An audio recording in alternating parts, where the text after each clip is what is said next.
diaspora, sur cette capacité, nous amène parfois à totaliser ce qu'est une diaspora et à le prendre comme un grand tout.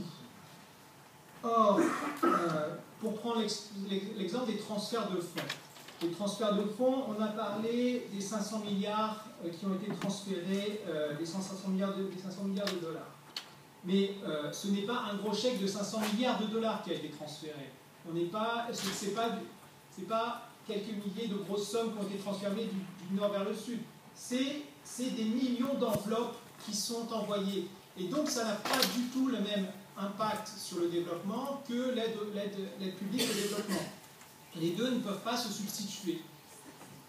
L'une ne peut pas remplacer l'autre. Ils ont des conséquences différentes.